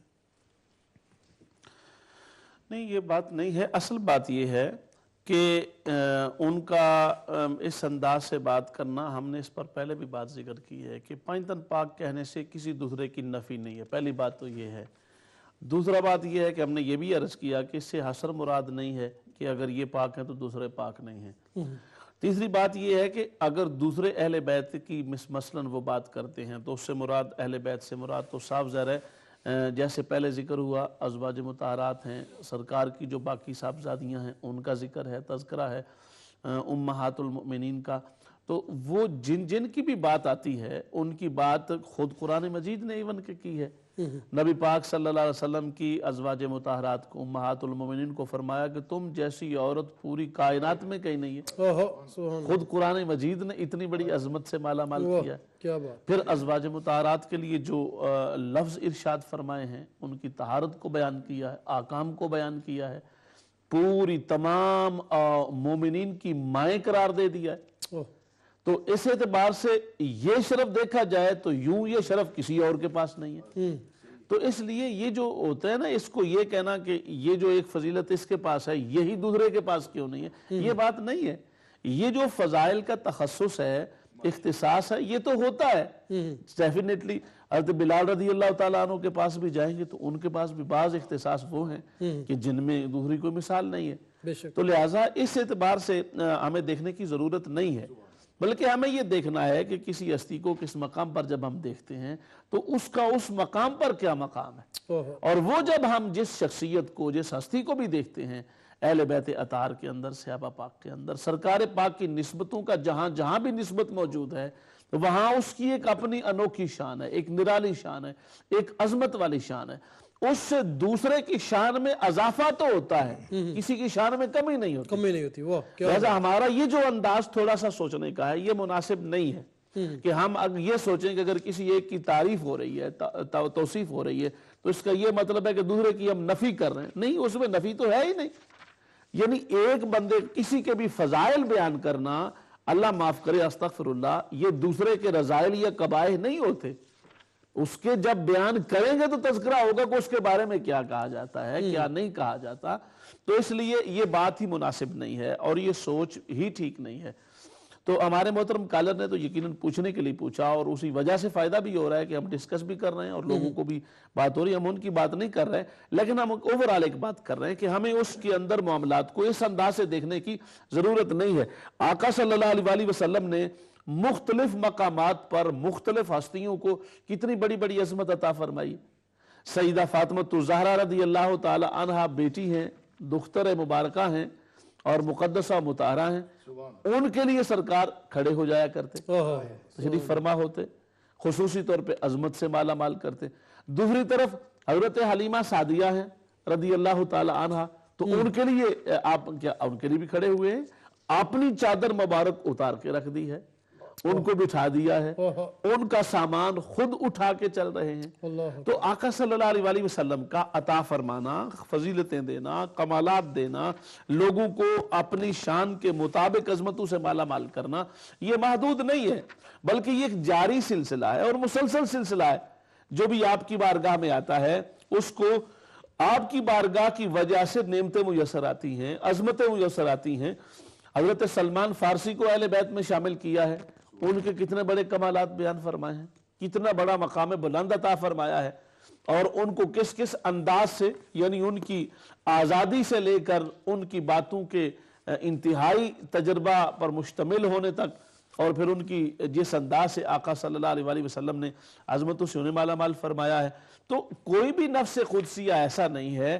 یہ تمام نیک اور پاک ہستیاں اور عظیم ہستیاں اور معتبر اور مستند ہستیاں جن کا اعتبار و استناد ہی یہ ہے کہ ان کو نبی پاک صلی اللہ علیہ وسلم سے نسبت حاصل ہے, اس نسبت کی وجہ سے انہیں یہ مقام بلند نصیب ہو گیا ہے کہ ان کے اندر پائی جانے والی کوالٹیز کو جب ہم جس کا بھی تذکرہ کرتے ہیں وہ اپنی شان میں انوکھی شان کا مالک ہے, ایک نرالی شان کا مالک ہے. تو لہٰذا اگر ہم کسی کا بھی ذکر کریں گے تو یوں لگے گا اچھا ان کے اتنے بڑے کمالات ہیں, ان کے اتنے بڑے کمالات ہیں, اتنے بڑے کمالات ہیں. اور حقیقی بات یہ ہے کہ جس ہستی نے ان کو کمالات سے مالا مال کر دیا, جس کی صحبت سے, ان کے اپنے کمال ہی اتنے غیر متناہی ہیں ہمارے مقابلے میں, یعنی ہماری نسبت کے ساتھ. اور رب ذوالجلال کی بارگاہ میں جائیں گے تو وہاں وہ نسبت بن جائے گی. لیکن جب ہم اپنے طور پہ دیکھتے ہیں تو آقا صلی اللہ علیہ وسلم اس کے وہ کمالات اتنے لامتناہی غیر محدود ہیں کہ چونکہ ایک لامتناہی اور غیر محدود ہستی رب ذوالجلال نے اپنے محبوب کو وہ کمال عطا فرمائے, تو اس وجہ سے ان کمالات کا ذاتی طور پہ ہونا بھی کسی اور میں نہیں ہے, اس کی فیض رسانی کی کیفیت بھی کسی اور کے پاس نہیں ہے. کسی دوسرے کو آپ کے فیضان کا جو فیض ملتا ہے یہ بھی کسی اور ہستی سے نہیں ہے. اس پر بھی آپ کا تخصص ہے, آپ کی یہ خصوصی فضیلت ہے, آپ کا یہ مقام خاص ہے. تو اس وجہ سے آپ کی بارگاہ کے اندر جتنے لوگ بھی تشریف فرما ہوئے ہیں, جن نسبتوں کے ساتھ بھی ہوئے ہیں, وہ جس کو بھی ہم دیکھیں گے, مطالعہ کریں گے, اس میں ہمیں علم و فضل کے اور کمالات کے سمندر بہتے نظر آئیں گے. واہ سبحان اللہ. چلتا ہوں حضرت علامہ خورشید عالم صابری صاحب کی طرف. حضرت سرکار دو عالم صلی اللہ علیہ وسلم کی بارگاہ میں جو حضرت مولا کائنات نے سرکار کے وصال مبارک تک وقت گزارا, اس کے لحاظ سے آپ ذرا گفتگو فرمائیں. اعوذ باللہ من الشیطان الرجیم. بسم اللہ الرحمن الرحیم. والحمد للہ رب العالمین والعاقبۃ للمتقین والصلاة والسلام علی نبینا وعلی آلہ واصحابہ واولادہ وبناتہ وازواجہ وجمیع ملتہ اجمعین. مکرم و محترم جناب سید بہار حسین شاہ صاحب بخاری, سب سے پہلے تو میں آپ کا شکریہ ادا کرتا ہوں, آپ کے ساتھ اس پروگرام میں ہم حاضر ہیں. حضور مولا کائنات حضرت علی المرتضیٰ شیر خدا رضی اللہ تعالی عنہ کی بارگاہ قدسیہ صفات میں خراج عقیدت پیش کرنے اور آپ کے مناقب و فضائل کے ساتھ اپنے آپ کو بابرکت و باسعادت کرنے کی یہ سعادت ہمیں حاصل ہو رہی ہے. حضرت علی المرتضیٰ شیر خدا رضی اللہ تعالی عنہ کے جو اختصاصات ہیں, آپ کی خصوصیات ہیں, آپ کی جو شانیں ہیں, اور آپ کا جو وقت حضور سرور کائنات صلی اللہ علیہ وآلہ وسلم کے ساتھ گزرا, اس میں بہت بڑی فضیلت یہ ہے کہ آپ کا کوئی ایک دن بھی اس زندگی کا حضور صلی اللہ علیہ وسلم سے الگ نہیں گزرا. کیا بات, سبحان اللہ. یہ ایک ایسا اختصاص ہے کہ روز اول سے لے کر, بلکہ بچپن سے لے کر اور بچپن سے پہلے کے حالات سے لے کر, جس ہستی کو اللہ پاک نے حضور صلی اللہ علیہ وآلہ وسلم کے قرب کی معرفت عطا فرمائی اور آپ کی عظمت و کرامت کا شرف عطا فرمایا, وہ حضور مولا کائنات علی المرتضیٰ شیر خدا کی ذات پاک. کیا بات. تو آنکھیں نہیں کھولی, سب سے پہلے چہرہ پاک کے بغیر کچھ دیکھا نہیں ہے, سرکار پاک کے ہاتھ کے بغیر کچھ کھایا نہیں ہے. کیا بات. اور پھر یہ آپ کی شان ہے کہ آقا صلی اللہ علیہ وآلہ وسلم نے اس مقام پر جب اپنی دعوت کا آغاز فرمایا ہے, جیسے مجھ سے پہلے بڑے اچھے انداز میں اس بات پر گفتگو ہوئی, تو جو لوگ اس تقسیم کی طرف جاتے ہیں, اچھی بات ہے, علماء گئے ہیں, معتبر حوالہ جات ہیں, لیکن اگر ایبسولیوٹلی کہا جائے کہ سب سے پہلے کس نے اسلام قبول کیا اور سب سے پہلے کس نے نماز پڑھی, تو اس پر متعدد احادیث گواہ ہیں کہ اول من اسلم وصلی, جس نے سب سے پہلے اسلام قبول کیا اور نماز پڑھی, وہ حضرت علی کی ذات ہے. کیا بات, سبحان اللہ. تو اس اعتبار سے اگر آپ دیکھیں تو یعنی کچھ معجزہ پوچھنا, تلاش کرنا اور اس کے بارے میں کسی طرح کی جرح و قدح کرنا, تفصیلات میں جانا تو بات کی بات ہے نا. آپ کا تو تعلق آقا صلی اللہ علیہ وسلم سے ایسا ہے کہ کہنے سے پہلے آپ کے اندر وہ انفعالی یا قوت موجود ہے. آپ پہلے سے آقا سرور کائنات کی بارگاہ میں یوں موجود ہیں کہ سب سے پہلے اسلام قبول کرنے کا شرف اور اعزاز ایبسولیوٹلی آپ کو حاصل ہے. پھر اس کے بعد آپ کا یہ شان اور یہ مرتبہ جو آپ کو نصیب ہوا کہ نماز بھی آپ کے ساتھ ادا فرمائی, پوچھے بغیر. ایک ہے دلیل نہ مانگنا, ایک ہے دلیل بھی نہیں مانگنا اور کسی سے مشورہ بھی نہیں کرنا, اور کسی سے بات تک بھی نہیں کرنی ہے. اب جو لوگ کہتے ہیں اور جنہوں نے اس بات پر بھی بات کی کہ جی حضرت علی المرتضیٰ شیر خدا رضی اللہ تعالی عنہ کی عمر کم تھی, یہ تھا وہ تھا, اس طرح کی بات کرتے ہیں. جب عمر کم ہو, بطور خاص ایسی عمر جس میں میچورٹی نہ ہو یا ول پاور نہ ہو, ڈیسیژنل پاور نہ ہو, جس کے اندر یہ محسوس نہ ہو سکے کہ یہ بندہ اپنی مرضی سے کوئی فیصلہ کر سکتا ہے, تو یہ بات حضور صلی اللہ علیہ وسلم کے قول اور فرمان کے مخالف ہے. آپ نے جب فرمایا تو کہا علی تم مجھے نبی تسلیم کرو. کہا حضور اگر اجازت دے تو اپنے والد سے مشورہ کر لوں. فرمایا نہیں, والد سے بھی مشورہ کرنے کی اجازت نہیں ہے. تو آپ اندازہ فرمائیں کہ اگر آپ کے پاس وہ میچورٹی نہیں تھی, آپ کے اپنے اندر ول پاور نہیں تھی, تو نبی تو کوئی کام ایسا کرنے کو نہیں فرماتا جو کام کا موقع, محل یا موضع نہ ہو.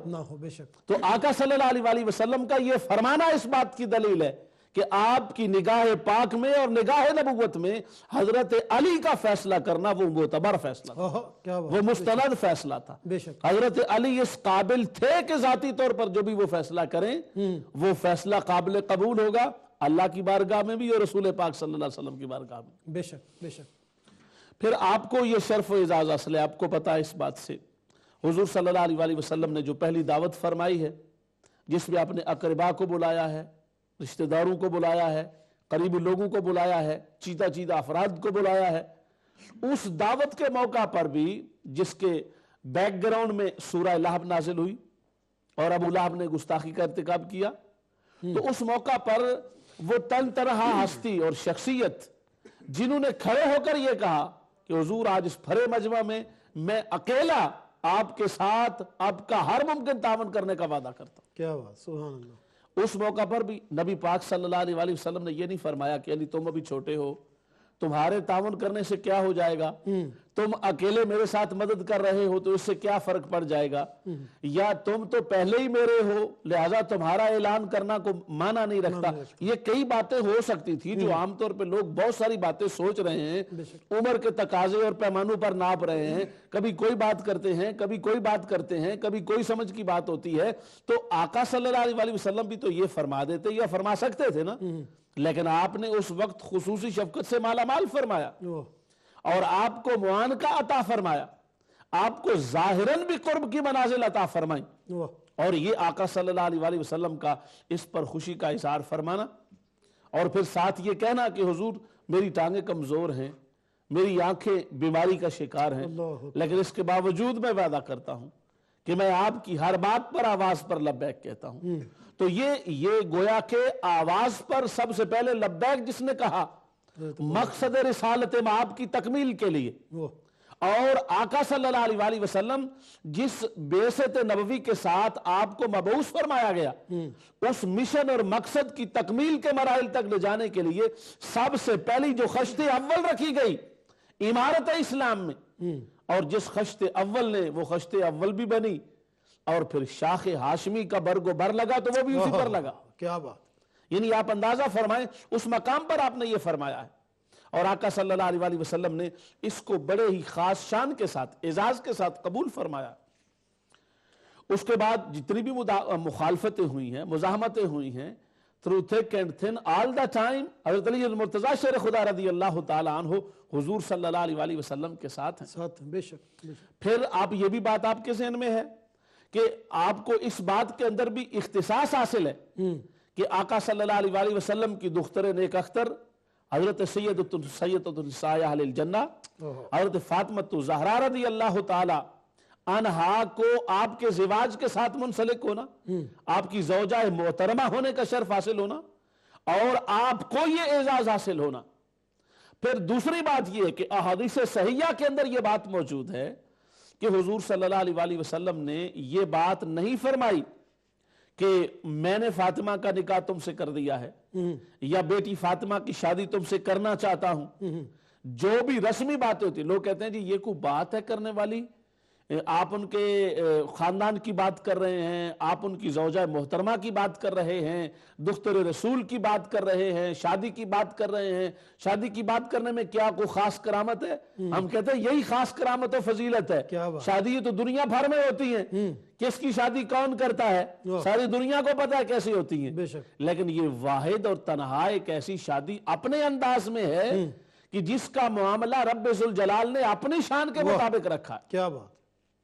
اور خود حدیث پاک کے اندر ان الفاظ کا ذکر موجود ہے اور بڑی شان کے ساتھ موجود ہے کہ آقا صلی اللہ علیہ وسلم نے یہ ارشاد فرمایا اور فرمایا کہ اللہ پاک نے مجھے حکم دیا ہے کہ میں اپنی بیٹی فاطمہ کی شادی علی سے کروں. یہ اللہ یعنی امر اللہ کے الفاظ ہیں, اور جبرائیل علیہ السلام ان کلمات کے ساتھ تشریف فرما ہوئے. تو گویا یہ وہ خصوصیت ہے جو حضرت علی المرتضیٰ شیر خدا کو حاصل، سیدہ کائنات سے شادی بہت بڑی خصوصیت، بہت بڑا اختصاص ہے، رب ذوالجلال کا امر اور اس پر حکم کا آنا یہ اس سے بڑا اختصاص ہے، جبرائیل علیہ السلام کو اس پیغام کو وحی کی شکل میں لے کے آنا یہ ایک اور اختصاص ہے۔ تو گویا جب آپ دیکھتے ہیں حضور مولا کائنات کی ذات کو تو آپ کی ذات پاک مجموعہ اختصاص نظر آتی ہے، خصوصیات کا آپ محمل نظر آتے ہیں، اوصاف کا آپ ایک مجمع نظر آتے ہیں، اور آپ کی شخصیت مقدس کے اندر رب ذوالجلال نے اتنی بڑی شانیں رکھ دی ہیں۔ پھر آپ یہ فرمائیں امام حسن کے لیے، امام حسین کے لیے بھی یہ یقیناً یہ جملے آقا صلی اللہ علیہ وآلہ وسلم نے فرمائے ہیں، لیکن یہی جملے سرکار پاک صلی اللہ علیہ وسلم نے حضرت علی کے لیے بھی فرمائے، بے شک، فرمایا علی منی و انا منہ، علی مجھ سے ہے اور میں علی سے علی سے ہوں، کیا بات، یہ آپ جس استعارہ کی زبان میں بھی بات کریں، جس محاورہ عرب کے مطابق بھی بات کریں، جس ادب کے کمال کی بنیاد پر بات کریں، لیکن آپ کو ہر انداز سے ادب کی نگاہ سے بھی دیکھیں گے تو یہ بات آپ کو نادر نظر آئے گی، بے شک، اور پھر آپ تعلق کی بنیاد پر بھی دیکھیں گے تو یہ بات آپ کو ایک انوکھی اور عجیب بات نظر آئے گی، نرالی بات نظر آئے گی کہ آقا صلی اللہ علیہ وآلہ وسلم اپنے چھوٹے بھائی کو، اپنے داماد کو، اپنے پہلے غلام کو، اپنے پہلے امتی کو اور اپنے پہلے صاحب ساتھ رہنے والے کو، مصاحبت جس کو عطا کی گئی، مشن کے اندر سب سے پہلے کام کرنے والی ہستی کو آقا سرور کائنات صلی اللہ علیہ وآلہ وسلم فرما رہے ہیں کہ علی مجھ سے ہے میں اس سے ہوں، میں اس سے ہوں، کیا بات، یہ معمولی بات نہیں ہے، ایون کہ محاورہ عرب میں بھی یہ اس طرح کا کلام پاک بڑی عظمتوں کا مالا مال ہے، بڑی شانوں والا ہے، اور یہ آپ کو پھر آپ کا اس انداز سے حضور صلی اللہ علیہ وسلم کا یہ فرمانا کہ اے علی تو میرے ساتھ بمنزل ہارون ہے، بِأَنَّهُ مِنَ النَّبِيِّ بِمَنزلَةِ ہارون من موسیٰ، کیا بات، جو قدر و منزلت کا انداز، جو قرب کا انداز، جو اللہ تبارک و تعالیٰ کے احکام اور نظام کو قائم کرنے، بپا کرنے اور نافذ کرنے کا انداز حضرت ہارون علیہ السلام کو میسر ہوا، تیری میرے ساتھ وہ نسبت ہے، کیا مشابہت کا کیا کمال ہے اور کتنی بڑی عظمت ہے، کیا بات، تو یہاں پر بھی آپ کی یہ شان اس انداز سے ثابت ہوتی، اور پھر حضور صلی اللہ علیہ وآلہ وسلم اگر دیکھا جائے قرب کے مقامات ہیں، کرامت کے مقامات ہیں، وجاہت کے مقامات ہیں، فضیلت کے مقامات ہیں، بلندی کے مقامات ہیں، احسانات کا سلسلہ ہے، قربانیوں کی داستانیں ہیں، اپنا سب کچھ قربان کرنے کے سلاسل ہیں، اپنا مال قربان کرنے کا سلسلہ ہے، ذاتی مہارتوں کا استعمال ہے، اپنی صلاحیتوں کا استعمال ہے، اسلام پر سب کچھ نچھاور کرنے کی باتیں ہیں، گھر بار لٹانے کی باتیں ہیں، یہ سارے سلسلے ہیں، مگر ایک خاص پیغام اور ایک خاص سطح جو حضور مولا کائنات کو حاصل ہے وہ یہ ہے کہ آپ آقا سرور کائنات کی بارگاہ میں سب سے زیادہ محبوب ہیں، کیا بات، یعنی آپ کا محبوب ہونا احب الناس الاللہ وَإِلَى الرسول صلی اللہ علیہ وآلہ وسلم، یہ آقا سرور کائنات نے اتنی عظیم صحابہ کی کائنات میں ببانگ دوہل یہ جو کلمہ پاک ارشاد فرمایا اور یہ عظیم بات ارشاد فرمائی اعلان کی شکل میں کہ کل جھنڈا میں اسے دوں گا جس سے اللہ اور اس کے رسول بھی محبت کرتے ہیں اور وہ اللہ اور اس کے رسول سے محبت کرتا ہے، واہ سبحان تو یہ جو محبت کا ایک اعلیٰ مقام و مرتبہ اس عظیم شان کے ساتھ عطا ہوا ہے حضور مولا کائنات کو عطا، واہ سبحان اللہ، سب کے سوال ماشاءاللہ اچھے سوالات ہوتے ہیں، تو اس میں اگر وہ سلبی معنی ہو تب بھی ایجابی معنی ہو تب بھی سوالات کا دونوں میں فائدہ ہوتا ہے، صاف ظاہر انفارمیشن شیئرز ہو جاتی ہیں اور اسے یقیناً استفادہ و افادہ ہوتا ہے۔ جو بات انہوں نے یہ کی ہے کہ حضرت علی المرتضیٰ شیر خدا رضی اللہ تعالی عنہ اتنا قریب رہے تو کیا آپ نے حدیث پر کیوں نہیں لکھا، یا آپ کی کوئی کتاب باقاعدہ انڈیپینڈنٹ موجود نہیں ہے، اس حوالے سے جو انہوں نے لکھا۔ پہلی بات یہ ہے کہ ہمیں تمام جو سیناریو ہے اس کو بڑی تفصیل سے دیکھنا پڑے گا، اسلام کے ابتدائی جو ادوار ہیں ان میں آقا صلی اللہ علیہ وآلہ وسلم کی بارگاہ میں اور موجودگی میں پہلی بات تو یہ ہے کہ لکھنے کا رجحان اس وقت موجود نہیں تھا، لکھنے کا رجحان نبی پاک صلی اللہ علیہ وآلہ وسلم نے ہی پیدا فرمایا۔ پھر آقا صلی اللہ علیہ وسلم نے جن لوگوں کے لکھنے کی ڈیوٹی لگائی ان میں حضور مولا کائنات ٹاپ 10 کے اندر ہیں. آپ کا مقام و مرتبہ ہے, آپ نے باقاعدہ لکھا, آپ سے احادیث مبارکہ لکھی گئی اور کثرت کے ساتھ آپ سے حدیث مروی ہیں, احادیث مبارکہ مروی ہیں. یعنی وہ صحابہ کرام جن کا تعلق کثرت روایات کے ساتھ راوی کے طور پر ہے, ان میں آپ کا مقام و مرتبہ بہت اونچا ہے. اور اس کی دلیل کے طور پہ میں وہ حدیث پاک عرض کروں گا جس میں حضرت علی رضی اللہ تعالی عنہ نے خود ارشاد فرمایا واللہ ما نزلت آیہ الا وقد علمت فی ما نزلت و این نزلت. فرمایا کہ کوئی آیت کریمہ پورے قرآن مجید میں ایسی نہیں ہے. میں سے کالر ہے علی محمد صاحب ہیں مانچسٹر سے. السلام علیکم ورحمۃ اللہ وبرکاتہ. وعلیکم السلام. جی جناب علی جی, سب سے پہلے علماء کرام کو مبارکباد پیش کرتا ہوں. یہ آج ذکر مولا مرتضیٰ کرم اللہ وجہ الکریم کر رہے ہیں. اور ایک سوال ہے جی جی مولانا ظفر محمود صاحب فراشوی سے. آپ سوال مجھ سے کر لیں, جواب میں انشاءاللہ آپ کو لے دوں گا. جی آپ سوال کریں, انشاءاللہ جواب آپ کو مل جائے گا انشاءاللہ. ابھی آپ نے فرمایا کہ جو 80 کوڑوں والی حدیث آپ نے بیان فرمائی ہے, وہ یہ ہے کہ تکمیل الایمان شاہ عبد المحق محدث دہلوی رحمۃ اللہ علیہ کی کتاب میں نے مطالعہ کی ہوئی ہے. اس میں لکھا کہ صحابہ کرام کی بڑی تعداد جو حضرت علی کو افضل سمجھتے رہے ہیں. سوال یہ ہے کہ اگر یہ حدیث صحیح ہے تو حضرت علی رضی اللہ تعالیٰ عنہ نے اپنی زندگی میں کسی کو کوڑے کیوں نہیں لگائے؟ اگر یہ صحیح ہے تو آپ اس پہ دلیل پیش کریں. بہت شکریہ علی محمد صاحب, آپ نے اپنا سوال پیش کیا. انشاءاللہ اس پہ گفتگو علماء کرام فرمائیں گے. اجازت. جی تو حضور مولا کائنات علی المرتضیٰ شیر خدا نے خود فرمایا کہ آپ نے ارشاد فرمایا کہ کوئی آیت کریمہ ایسی نہیں ہے کہ جس کے بارے میں مجھے پتہ نہ ہو کہ وہ کہاں نازل ہوئی اور کس پس منظر میں نازل ہوئی. تو اس کا مطلب یہ ہوا کہ آپ کو اس حد تک قرآن مجید کے ساتھ علم کی حد تک, معرفت کی حد تک اور پہچان اور انفارمیشنز میں آج بھی کوئی ایسی شخصیت ہمارے سامنے نہیں ہے کہ جس کو اتنا زیادہ علم اور نالج ہو قرآن مجید کی آیات کے حوالے سے ہی. اور پھر اس کے ساتھ آپ نے شاید آپ کا یہ بھی تھا کہ کہیں آپ نے اس بات کا اظہار بھی کیا, تو اسی حدیث پاک میں آپ نے اظہار بھی فرمایا. فرمایا ان ربی وہب لی قلبا عقولا, رب ذوالجلال نے مجھے بہت زیادہ سمجھنے والا دل عطا کیا ہے. یہ عقول بر وزن فعول ہے, مبالغہ کا صیغہ ہے, اور یہاں اس کا مطلب یہ ہے کہ بہت زیادہ سمجھنے والا دل مجھے عطا فرمایا ہے. وَلِسَانًا طَلْقًا, اور مجھے ایسی زبان عطا فرمائی ہے جو بولنے میں خاص مقام رکھتی ہے, خاص درجہ رکھتی ہے, خصوصی مہارت رکھتی ہے. تو آپ نے خود اپنی اس شان کا ذکر بھی کیا ہے, اور ہے بھی ایسا ہی واقعتاً.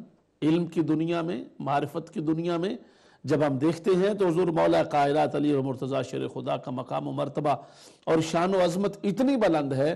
اور پھر دوسری حدیث پاک میں آپ نے فرمایا, حضرت عبداللہ بن محمد بن عمر بن علی رضی اللہ تعالی عنہم سے یہ بات مروی ہے کہ آپ سے جب یہ پوچھا گیا علی مرتضیٰ شیر خدا سے مالا کا اکثر اصحاب رسول اللہ صلی اللہ علیہ وسلم حدیثاً, کہ جب آپ سے یہ بات پوچھی گئی کہ حضور صلی اللہ علیہ وسلم کے صحابہ میں سے آپ کثرت سے احادیث روایت کرنے والے ہیں. ڈاکٹر صاحب کا خیال یہ تھا کیا وجہ انہوں نے حدیثیں زیادہ کیوں نہیں لکھی, حالانکہ بات اس کے الٹ ہے, آپ نے کثرت سے حدیث روایت کی ہیں. اسی وجہ سے تو آپ سے یہ سوال کیا گیا کہ حضور اس کی کیا وجہ ہے کہ آپ تمام صحابہ میں سے اکثر احادیث کو روایت کرنے والے ہیں. تو آپ نے اس کے جواب میں ارشاد فرمایا کہ اس کی وجہ یہ ہے انی کنت اذا سألتہ انبأنی, میں نے جب بھی سرکار پاک سے سوال پوچھا ہے سرکار نے مجھے اس کی پوری پوری خبر دے دی, مجھے اس کا پورا پورا جواب عطا فرما دیا. اب اس میں اہل معرفت کے لیے بھی اور ظاہری معنی سمجھنے والے کے لیے بھی اس میں بہت بڑی عظمت کی بات ہے کہ آقا صلی اللہ علیہ وسلم سمجھائیں اور سننے والا پوری پوری بات سمجھ جائے, یہ بھی بہت بڑی معنی بات رکھتی ہے. اور اس کی بڑی معنویت ہے اس کے اندر بڑی ہماگیریت موجود ہے. آقا صلی اللہ علیہ وسلم کے فرامین مبارکہ کے کتنے رخ ہیں، کتنے انداز ہیں، کتنی گہرائیاں ہیں، کتنا اس کے اندر عمق اور ڈیپتھ پائی جاتی ہے. لیکن آپ فرماتے ہیں کہ سرکار پاک صلی اللہ علیہ وسلم نے جو مجھے سمجھایا میں نے وہ مکمل سمجھ لیا. حضرت میرے ساتھ کالر ہیں حاجی محمد بشیر صاحب ہیں. جی جناب السلام علیکم. جی وعلیکم السلام. جناب شاہ صاحب کیا حال ہے؟ جی اللہ کا کرم میں حاجی بشیر صاحب ٹھیک ہو؟ تمام علماء کی میری طرف سے السلام علیکم. وعلیکم السلام. جناب عرض یہ ہے جی جی کہ میں نے علماء سے سنا ہے کہ مولا کائنات نے فرمایا ہے قرآن پاک پورا الحمد شریف میں جائے، اور الحمد شریف جڑی ہے وہ بسم اللہ شریف میں نقطے چاہے، اور وہ نقطہ میں اس نے پر کوئی وضاحت کرنے تو بہت مہربانی ہوگی. میری بات سمجھی گئے ہو؟ جی بالکل جناب تھوڑی گل سمجھی گئے ہیں. انشاءاللہ پروگرام دیکھتے رہیں، اس پہ بھی انشاءاللہ گفتگو فرمائیں گے. جی جی تو میں اسی مناسبت سے یہ حدیث ابھی جو ہمارے محترم کالر کا سوال تھا اس کا تعلق اس بات سے بھی ہے جو میں حدیثیں ذکر کر رہا ہوں. اس کے اندر بھی یہ بات موجود ہے کہ سرکار پاک صلی اللہ علیہ وسلم نے فرمایا، حضرت علی مرتضیٰ شیر خدا نے، کہ جو آقا صلی اللہ علیہ وسلم نے فرمایا وہ میں نے جو پوچھا اس کی مجھے خبر عطا فرما دی، مجھے اس کا علم عطا فرما دیا. وَإِذَا سَكَتْتُ، اور جب میں کبھی خاموش ہو گیا تو آقا صلی اللہ علیہ وسلم نے خود مجھے اپنے طور پہ بتانا شروع کر دیا، اور آپ خود مجھے بتاتے چلے گئے اور علم کی دنیا عطا فرماتے چلے گئے. اور یہ جو حدیث پاک ہے جس کا ابھی ہمارے محترم کالر نے بھی کہا، اس سلسلے میں بھی حضرت ابی طفیل سی حدیث پاک بری حضرت علی مرتضیٰ شیر خدا نے فرمایا سلونی عن کتاب اللہ، مجھ سے اللہ کی کتاب کے بارے میں پوچھو. فَإِنَّهُ لَيْسَ مِنْ آیَةٍ إِلَّا وَقَدْ عَرَفْتُ بِلَيْلٍ نَزَلَتْ أَمْ بِنَهَارٍ، میں ہر آیت کے بارے میں یہ جانتا ہوں پورے قرآن مجید میں سے کیا بات، کہ وہ رات کو نازل ہوئی تھی یا دن کو نازل ہوئی. کیا بات، سبحان اتنا بڑا قرآن مجید کے ساتھ اور صاحب قرآن پاک کے ساتھ کس کا تعلق ہوگا؟ یہ علم کا وہ مقام ہے. اور وہ جو کہا انا نقطۃ تحت الباء، مطلب یہی ہوا کہ تمام علوم کے خزانوں قرآن مجید کے علوم کو اتنا گہرائی اور قرب سے سمجھنا کہ اس حد تک پتا ہے کہ ہر آپ قرآن میں 6666 آیات کریمہ ہیں، ان میں سے ہر آیت کے بارے میں سمجھنا کہ وہ دن کو نازل ہوئی، رات کو نازل ہوئی. تو اتنا بڑا، پہلی بات تو یہ ہے کہ اتنی میموری چاہیے ذہن کے لیے، دماغ کے لیے، علمی صلاحیت چاہیے سمجھنے کے لیے، پھر اس کو یاد رکھنے کے لیے بہت بڑا ملکہ چاہیے. اور یہ تمام کی تمام خصوصیات اللہ پاک نے حضور مولا کائنات کو عطا ایک کالر ہے آفتاب خان صاحب ہیں لندن سے. السلام علیکم ورحمۃ اللہ وبرکاتہ. علیکم السلام علیکم. میرے بھی سلام علماء کرام کو بھی. جی وعلیکم السلام. جی اسی شاہ جی کو میں سن رہا تھا، اسی سے مجھے سوال دماغ میں آیا یہ کہ جو مولا علی کرم اللہ وجہ کا فضیلت بیان کر رہا ہے یہ، اور دوسرا بھی کہا کہ حضرت صدیق کے رضی اللہ تعالیٰ عنہ کی فضیلت زیادہ ہے، اور یہ مجھے سمجھ نہیں آ رہا ہے کہ اس کے بارے میں تھوڑا بتا دے کہ کیا فضیلت سے. جی بہت شکریہ آفتاب خان صاحب، آپ کو سمجھ آ جائے گا. پروگرام دیکھتے رہیں انشاءاللہ. علماء کرام اس پہ گفتگو فرما رہے ہیں. ابھی حضرت قبلہ فراشوی صاحب نے بھی اس پہ گفتگو فرمائی ہے کہ افضلیت کے حوالے سے. تو علماء کرام کی کتابیں پڑھیں، علماء کرام اہل سنت والجماعت کو علماء کرام کے جو ہیں وہ بیان سنیں تو انشاءاللہ آپ کو اس حوالے سے پتہ چل جائے گا. بہرحال مختصر یہ کہ افضلیت کے حوالے سے علماء اہل سنت والجماعت اور پورے اہل سنت والجماعت کا یہ عقیدہ ہے کہ افضلیت جو ہے وہ حضرت ابوبکر صدیق رضی اللہ تعالیٰ عنہ کا ہے. جی حضرت آپ نے. جی تو پھر فرمایا کہ مجھے یہ پتا ہے کہ ہر آیت کریمہ کے بارے میں جانتا ہوں کہ وہ دن کو نازل ہوئی یا رات کو نازل ہوئی، وہ میدان میں نازل ہوئی یا پہاڑ پہ نازل ہوئی. یعنی وقت کا بھی پتا ہے، زمان کا بھی، زمانی معرفت بھی ہے ہر آیت کی، اور مکانی معرفت بھی ہے. مجھے یہ بھی پتا ہے کہ وہ آیت کریمہ میدان میں نازل ہوئی تھی یا پہاڑ پہ نازل ہوئی تھی، اور اس حدیث پاک کو روایت کیا گیا. تو یہ حضور مولا کائنات علی مرتضیٰ شیر خدا رضی اللہ تعالی عنہ کا وہ علمی مقام ہے کہ جس میں آپ کاتبین وحی میں بھی شامل ہیں، آپ احادیث پاک کی تدوین میں بھی آپ کا مقام و مرتبہ ہے, قرآن مجید کے سمجھنے سمجھانے میں بھی آپ کا مقام و مرتبہ ہے, اور آپ کی اتنی بڑی بصیرت و بصارت ہے کہ جس کی بنیاد پر یہ بات واضح طور پہ موجود ہے اور اس پر کسی کو اختلاف نہیں ہے. جیسا کہ صلح حدیبیہ کے موقع پر سب سے پہلے آپ کو سرکار پاک نے فرمایا کہ علی لکھو یا نہ لکھو, اس کے بارے میں اور بھی دیگر مقامات پر آپ کو یہ عظمت حاصل ہے کہ آپ کو علمی وجاہت میں وہ کمال حاصل ہے جو آج کل کی دنیا کے اندر کوئی بڑا ذہین فتین شخص بھی اتنا بڑا علمی سطح پر مضبوط نہیں ہو سکتا. ذاتی شان عظمتیں ہٹا کر بھی بطور انسان کے بھی دیکھیں تو اتنی مضبوط میموری, اتنا ذہین فتین ہونا, اتنا زیادہ کسی کی قوت حافظہ کا مضبوط ہونا, اور پھر اتنا زبان کی کیفیات کے اندر وہ شان موجود ہونا, سمجھنے کا ملکہ ہونا, سمجھانے کی کیفیت ہونا, پھر ان تمام باتوں کو ملا کر اس نتیجہ نکالنے کا ملکہ ہونا, یہ حضرت علی المرتضیٰ شیر خدا رضی اللہ تعالی عنہ کا. یعنی آپ اندازہ فرمائیں ایون کہ گرامر کے بارے میں امام سیبویہ اور ان تمام ائمہ نے لکھا ہے کہ نحو کا موجد خود حضور مولا کائنات رضی اللہ تعالی عنہ ہیں, علوم کی تمام دنیا کے تقریباً موجد آپ ہیں. جی جو معتبر بات ہے اس میں تو کوئی شک نہیں ہے کہ حضور مولا کائنات علی المرتضیٰ شیر خدا رضی اللہ تعالی عنہ نے آپ باطنی علوم کے وارث خصوصی ہیں, اور اس میں کوئی شک و شبہ والی بات نہیں ہے کہ باطنی علوم آپ سے ہی نکلے ہیں اور آپ ہی ان کے موجد ہے. جیسا کہ میں نے بتایا کہ علم کی کوئی بھی برانچ ہے تو اس کے تقریباً بانی آپ ہی ہیں, بے شک. تو اس لیے مقصود یہی ہے, اور اس میں کوئی کلام نہیں ہے, اس کو تمام علماء بھی مانتے ہیں, اور ہمارا الحمدللہ اس بات پر عقیدہ ہے کہ آپ کو اللہ تبارک و تعالیٰ نے جو زبان کی طی لسانی کا شرف عطا فرمایا تھا اور دیگر جتنی باطنی قوتیں آپ کو عطا فرمائی تھیں, اور آپ کا میدان کارزار کے اندر ایسے جوہرائے نمایاں دکھانا جو عام انسان نہیں دکھا سکتا تھا, اور آپ کا وزن کے بارے میں ایسا اٹھانا وزن جو کوئی دوسرا نہیں اٹھا سکتا تھا, تو جہاں یہ کرامات ہیں وہاں اس علم میں آپ کے تباہر کی بھی یہ چیزیں دلیل ہیں. دوسرا جو سوال انہوں نے کیا ہمارے اس پر علامہ صاحب نے بڑی اچھی گفتگو فرما دی ہے. ایک پہلو سے جو بات انہوں نے کی, اور بڑے ہمارے محترم وکالر اچھے انداز سے بھی بات کر رہے تھے, لیکن تھوڑا سا ان کے جذبات میں یہ بات بھی تھی کہ جو مولا ہوتا ہے وہ تو اللہ ہوتا ہے, تو اللہ کے بغیر کوئی مولا کیسے ہو سکتا ہے. تو اس لیے ہمارے جب دوست سوچتے ہیں. اچھا میں واپس آتا ہوں. محمد احمد صاحب ہیں برمنگم سے. السلام علیکم ورحمۃ اللہ وبرکاتہ. وعلیکم السلام ورحمۃ اللہ وبرکاتہ. آپ احباب مبارکباد کے مستحق ہیں کہ ایک بار پھر ایک علمی اور روحانی محفل سجائی ہے آپ نے, اللہ تعالیٰ اس کو آپ کا جزا نصیب کرے. میرا ایک سوال یہ ہے علماء کرام کی بارگاہ میں کہ حضرت سیدنا علی کرم اللہ تعالی وجہ الکریم کو علیہ السلام کہنا شریعت میں کیا یہ جائز ہے یا نہیں, کیونکہ پورے قرآن میں اور حدیث مبارکہ میں ایون کوئی ممانعت نہیں ہے, اور اصول یہی ہے کہ جس چیز کی ممانعت نہیں ہے وہ جائز ہے.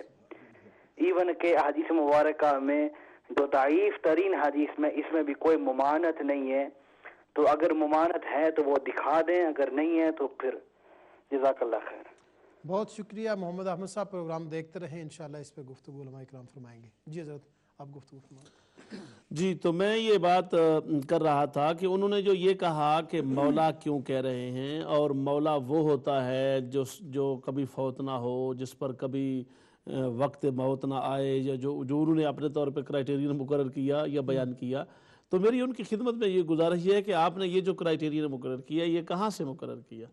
یعنی آپ کے ہاں جو مولا کی تعریف آپ نے کی ہے یا مولا کا معنی مفہوم متعین کیا ہے, جس کی روشنی میں آپ نے اتنے سوال کیے ہیں اور پہلے آپ کو وضاحت بھی کرنی پڑی, تو ہم ان سے کوئی احتجاج نہیں کر رہا ہوں, میں جسٹ ان کو ایک بات ایڈوائز کر رہا ہوں کہ جب دین کے معاملے میں آپ کی معلومات پوری نہ ہوں تو میں آپ تمام اکثر اپنے ورڈ کو یہ کہتا رہتا ہوں کہ جذباتی اس میں ہونے کی ضرورت نہیں ہوتی.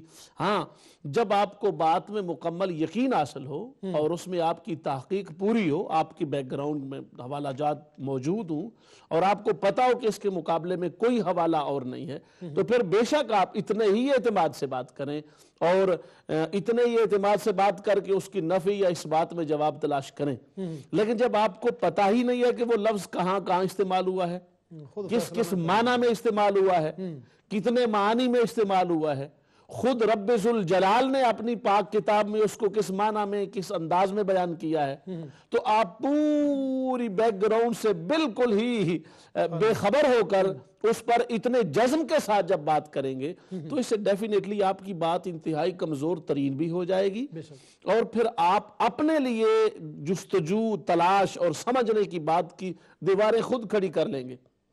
ہم آپ کو بھی پتا ہے, کبھی ہم نہیں کسی کالر کو یہ نہیں کہا کہ نہیں جی یہ پروگرام آپ کے دلیلیں دینے کا نہیں ہے فلان ہے. ہم تو خوش ہوتے ہیں جب کوئی دلیل سے بات کرتا ہے, تو ہم خوش ہوتے ہیں کہ اچھی بات ہے, علمی بات ہوگی, لوگوں کے علم میں اضافہ ہوگا.